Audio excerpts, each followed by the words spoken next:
my philosophy of illness is that I think that we have got it all back to front, completely back to front, Mm. um, because illness does not start at the physical level.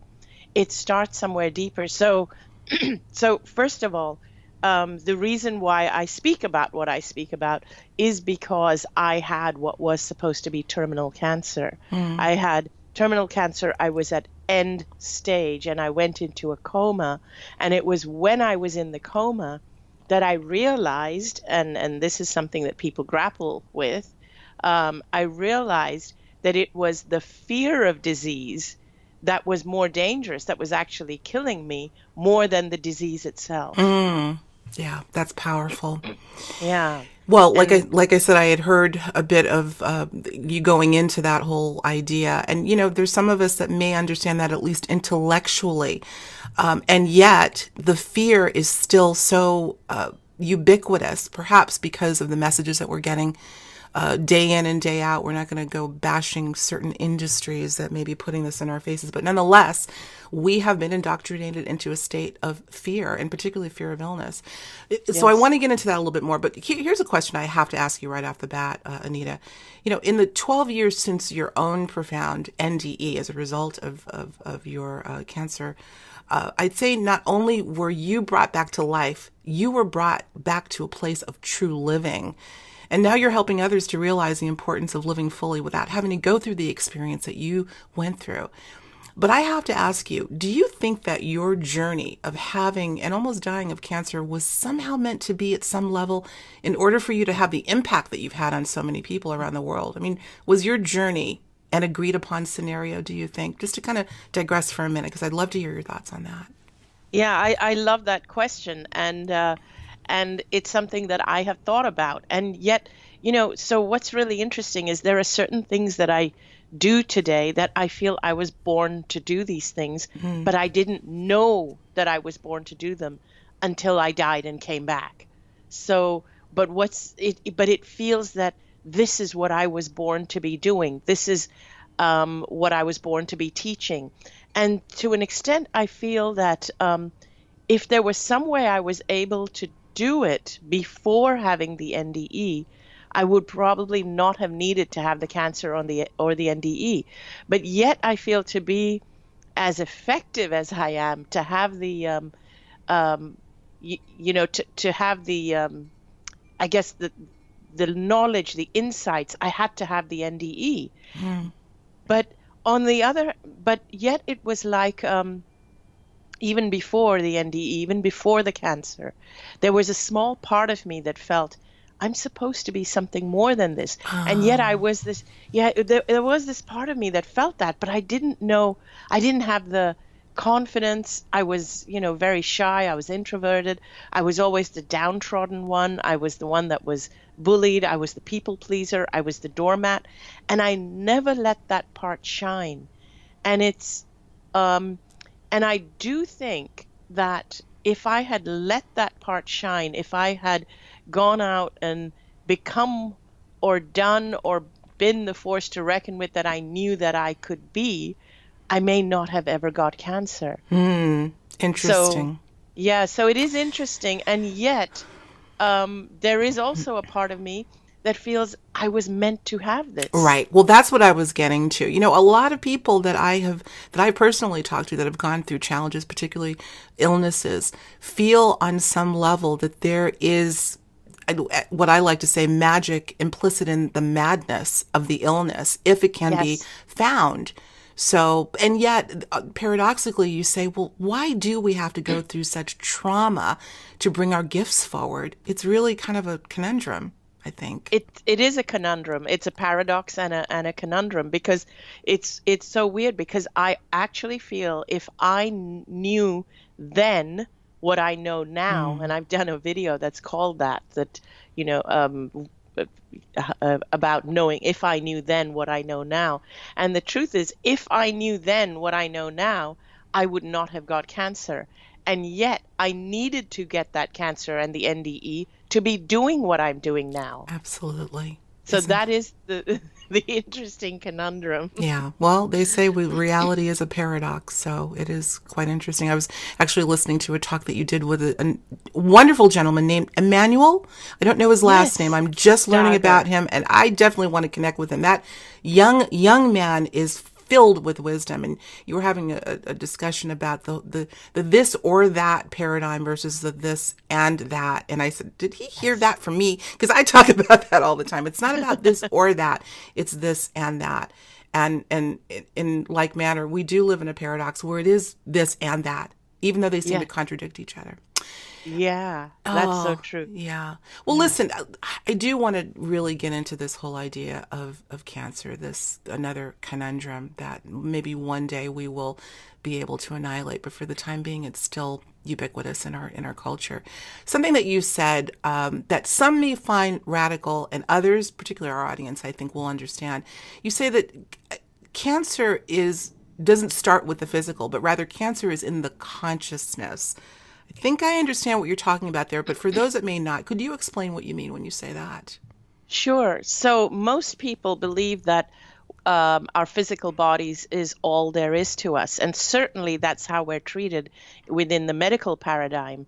Medically, when we're treated, we are only our physical bodies are treated. But in actuality, what if you realized, and this is what I realized, that a bigger part of us is not physical, is non-physical. So I use the analogy of the iceberg. If you think of an iceberg, what you can physically see is only the tip of the iceberg. Absolutely. Yeah. Yeah, if you could see the whole iceberg, you would actually realize that there is more to the iceberg that you cannot see that is beneath the water. And so, usually, on average, with icebergs, 80% of the iceberg is below the water. Now, what if I told you that 80% of you, where it could be, I'm just picking that number, but actually it is a number that is greater than who you are, is actually in the non-physical. And basically, if you think of non-physical as being like the water line, anything below that, you can't see it. But because we are three-dimensional beings, but actually we're not. We're four or five, or, we're more than three. But you can't see with your physical eyes beyond the third dimension. It doesn't mean other dimensions don't exist. That's what I realized when I was in that death state. I realized that I was bigger than my physical body, but all we can physically see with our physical eyes is our body.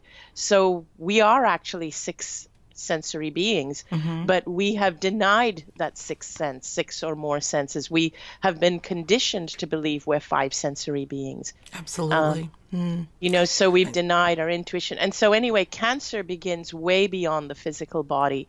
But all we do is work on the physical, which means all we're doing is working on the symptoms. We're just bandaging, we're managing the symptoms. So our medical system never really gets at the root cause of why we have cancer and where does it start. Agreed. Agreed. Well, first of all, you said so much there. The one thing I'd love to elaborate on is the iceberg analogy, and this is a quote that I think of all the time by the author of the Holographic Universe, Michael Talbot, who said, "We are like iceberg beings. Most of us is beneath the surface," and that's Yes. exactly what you're saying. I agree with you, and yet I think more people, Anita, are starting to understand that. I think now more than ever, with whatever we're going through from a frequency or vibratory level on this Yes. planet, we are starting to sense that more omnipotent aspect to us that is invisible, and maybe understanding that all of the so-called problems or dis-ease exists first there. That's Yes. where the blueprint begins. So very That's right. interesting. I resonate with that. But again, getting back to this C word, we'll call it. You also say, and I'm going to quote you, you said cancer is not the problem. Cancer is the result of a problem already being there. Yes. Where do you think the problem really begins with us? I actually think that it begins, I'm going to use the word soul, but you can use the word soul, spirit, consciousness. Absolutely. Any of those words would work because, I find it hard to separate each of the words. But cancer or illness or disease, begins at the soul level. But having said that, I want to say your soul cannot actually get sick. Your soul is not diseased. Your soul is pure. It's pure, and it comes here with an intention and a longing. And in generalization, unless you're in a body that's mentally broken, when you come into this world, you come here with certain intentions, with certain blueprints that you bring with you, that you want to experience certain things. You want to leave the world a better place for having been in it. But maybe a lot of conditions in the world prevent you from doing it. And so it's your soul's way of crying out, but in a physical level. When your body starts to get diseased, it's your soul's way of saying, hey, this is not what I came here to do. This is not what I came here to be. This is not who I am. I didn't come here to spend a lifetime of being abused or being treated like a doormat, or going to a job I hate every single day just to make a living so that I can pay the rent, so that I can live like this every day. All these things that accumulate beneath the surface.